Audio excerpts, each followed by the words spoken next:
Bonjour à toutes et à tous et bienvenue sur Grand Littoral TV, nouvelle édition du journal de la rédaction en ce vendredi 8 juin, ravi d'être en votre compagnie.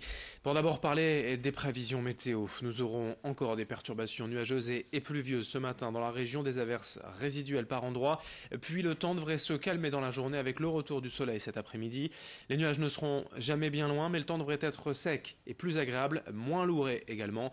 17 degrés à Dunkerque, 18 à Boulogne et à Calais, 20 degrés à Saint-Omer cet après-midi. Pour ce week-end, le temps restera chaud et globalement ensoleillé, mais tout cela est à confirmer avec les prévisions météo juste après ce journal.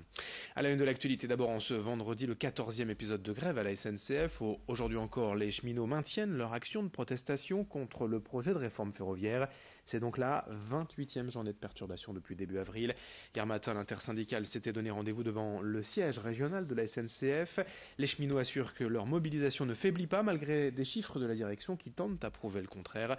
Eux semblent plus déterminés que jamais et ce n'est pas le vote de la réforme actuelle au Sénat qui va les démotiver. Ils assurent que la grève ira à son terme fin juin et que d'autres actions sont prévues dans les prochains jours.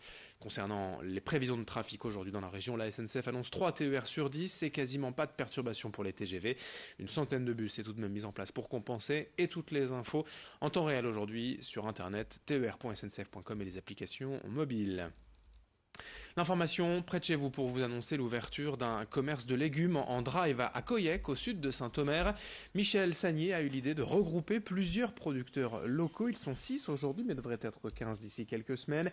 Tout se passe d'abord en ligne sur le site Délices au jardin, délices comme la fleur, le lys. Les clients passent commande la semaine et viennent retirer leur panier le samedi matin. Michel l'assure, les prix seront raisonnables et les produits frais, locaux et de saison.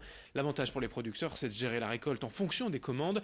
Une bonne manière de centraliser et de valoriser les productions locales, comme nous l'explique Michel Sagnier au micro de Corentin Escaillé.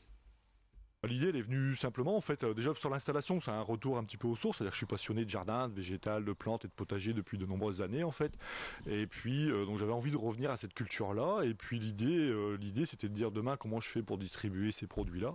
On sait qu'aujourd'hui le drive c'est un mode de commercialisation qui prend de plus en plus d'ampleur aujourd'hui, qui répond à une attente des clients, puis c'est quelque chose de très simple et de très facile à utiliser, sur lequel finalement on cueille et on va chercher que les produits qu'on a besoin pour nos clients en fait, donc l'idée elle est venue comme ça de faire quelque chose de très simple, accessible à tout le monde en fait, et puis de pouvoir proposer toute une gamme de produits locaux justement à un maximum de monde.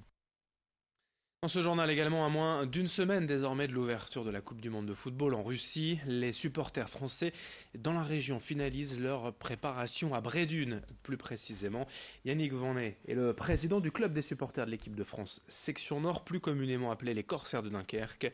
Depuis 1998, il n'a manqué aucune compétition internationale, mondiale ou euro. Il suit les Bleus à travers le monde depuis 20 ans et dans une semaine, le vendredi 15 juin, avec 69 autres supporters de la section, ils décolleront de Paris, direction Kazan dans le Tatarstan pour le premier match des Bleus. Ce sera le lendemain, le samedi 16 juin face à l'Australie. On écoute Yannick déjà surmotivé au micro de Louis Caillé. Dès lors où on est amoureux du ballon, on est passionné du ballon, on est passionné de son équipe nationale. Alors moi j'ai la chance d'avoir une association active et d'avoir des gens formidables autour de moi qui ont envie de bouger, qui ont envie et qui ils se privent durant des années pour pouvoir économiser et se rendre en Coupe du Monde. Donc pour moi c'est tout à fait logique qu'on supporte les Bleus et peu importe où on joue, peu importe les conditions, c'est pas facile, hein. On a vécu 2010, n'oublions pas, on a vécu 98, c'était magnifique. Donc moi ma seule envie c'est de revivre 98 parce que c'est des émotions qu'on n'a pas l'habitude de vivre tous les jours, et donc si les personnes qui m'accompagnent aujourd'hui peuvent vivre ce que j'ai vécu en 98 ou revivre ce que j'ai vécu en 98, ça serait parfait, ça serait génial quoi. On passe au grand angle de la rédaction puisque le printemps va bientôt se terminer, l'été approche et évidemment la saison des festivals. La région, le littoral notamment, est d'ailleurs bien pourvu en termes d'événements musicaux. Corentin Escaillé nous rappelle les affiches à ne pas manquer ces prochains mois sur la Côte d'Opale.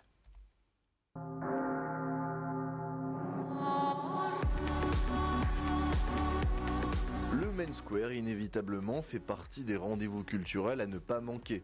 Tous les ans, le festival Arajois s'arrange pour décrocher de grosses têtes d'affiche pour ses 120 000 spectateurs. Et cette année ne fera pas exception, puisque Dépêche Mode, Queens of Stone Age ou encore Orelsan fouleront la scène de la Citadelle le premier week-end de juillet.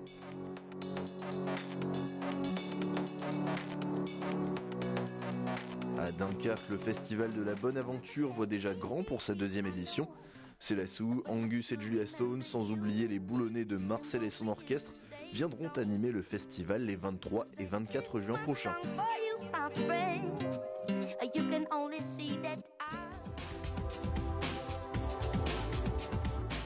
Au Touquet, les 24 et 25 août, le Music Beach Festival accueillera une programmation prestigieuse, avec entre autres l'homme pâle en tête d'affiche déjà annoncé. L'occasion de profiter d'un week-end de concert en bord de mer.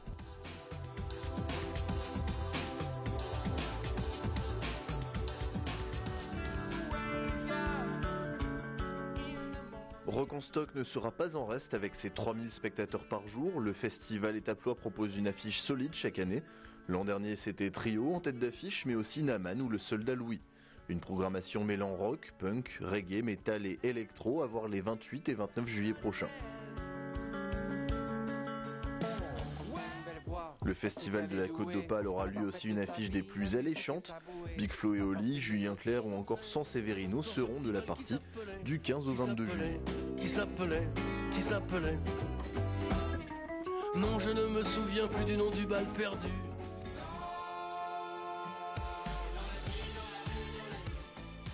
Le Poulpaphone clôturera la saison des festivals comme tous les ans en septembre avec son éclectisme connu de tous. Pour l'heure, un seul nom est sorti du chapeau, il s'agit de Thérapie Taxi. À suivre de près tout de même puisque l'édition 2017 comptait This Is La Peste et Mad Bastard dans ses rangs.